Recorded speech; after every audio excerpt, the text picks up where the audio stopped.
so bad because I have gum in my mouth, and I came out on stage, I'm like, oh shit, I have gum. And I'm afraid it's gonna fall out of my mouth.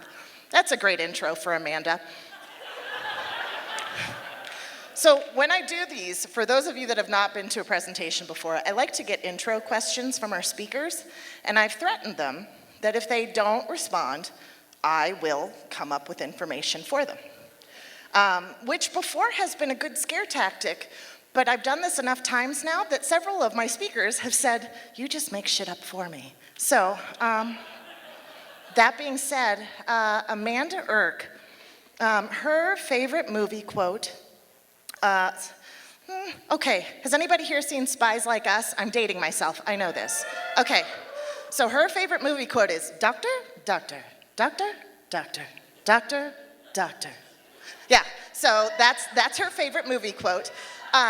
When she was little, she actually was roller skating with her brothers, and she had her fingers hooked into her brother's, belt loops, and her brother slipped forward, and as a result, she pulled forward, and she broke her nose on the back of her brother's head.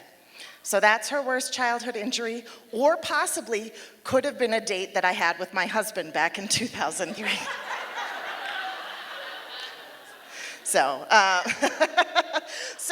Amanda, this is her first time speaking at Ignite Denver. She's going to be talking about gut explosions and funnel cakes, just to start us off on a happy note. So please, big round of applause for Amanda.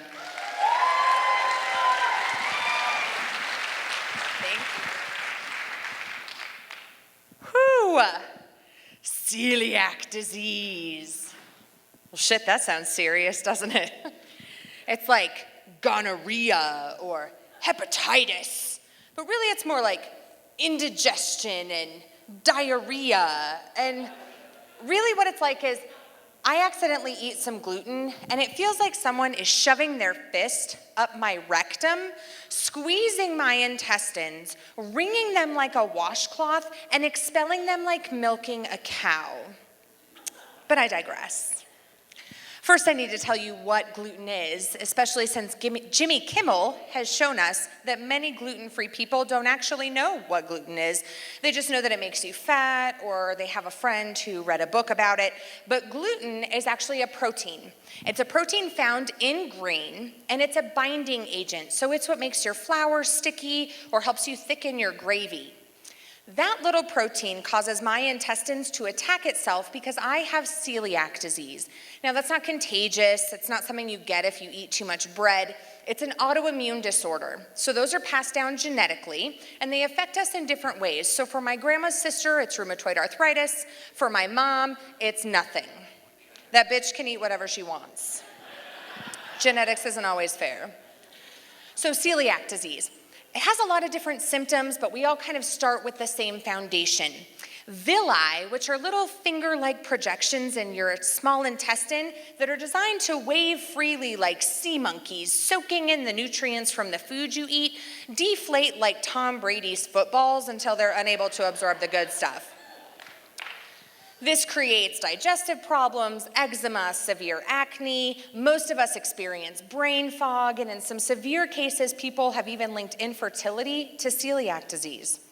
For me, it's a combination of things. I do get the brain fog, I get inflamed joints, and I get knocked down, drag out migraines. Thanks, Mom, for capturing this moment. So I was diagnosed in 2009, and I removed gluten from my diet far more slowly than I should have because I love pizza. And gluten-free pizza didn't exist back then. So I had a really hard time breaking up with Little Caesars. And at the same time, I removed dairy from my diet because most people with celiac disease are also lactose intolerant. If you're sensing the disconnect here, you're correct. I do still sometimes eat cheese because cheese comes on pizza, and I love pizza. I also love the fair. I love the lights. I love the sounds, I love the summer state fair, I love harvest festivals, I love the questionable safety of the rides and the vendors, and I love fair food. Go ahead and ask yourself how many of these delicious food items are gluten-free. Hint, fucking none of them.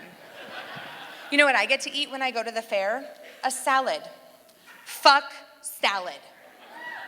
And now I gotta, remake that $18 fare salad because I can't eat those croutons. And no, ma'am, I can't pick them off because the tiny trace of crouton crumble will turn my guts into the digestive mush that will put your hurl-a-whirl to shame. Now, this culminated at a fall festival when a couple of friends of mine were eating a funnel cake around me, and one of them suggested, why don't you just chew it up for a minute and spit it out? I'd had enough. I decided to create my own gluten-free funnel cakes. Yeah, it was not easy. It took a year to create a recipe that would manifest a dough that would come out to look something like this. This was the first one that I made. Well, not anymore because I got better. I started making other gluten-free fried things, and then I did some research. No one else in the Googleverse was making gluten-free fair food. This could be huge. Until I realized that launching a restaurant could cost like $500,000, so instead I bought a used ice cream trailer from a Lakewood police officer. Family and friends helped me paint it, get some bitchin' logos on it. We put in brand new equipment so there would be no concern for gluten particles or cross-contamination. And now I get to sling funnel cakes to people who might have been stuck eating salad at the fair. Thanks. Here's the point. This wasn't developed out of love or kindness or even fear. I was just pissed that I couldn't find a funnel cake that I could eat. So if you're pissed about something, do something about it. You can change shit, literally and figuratively.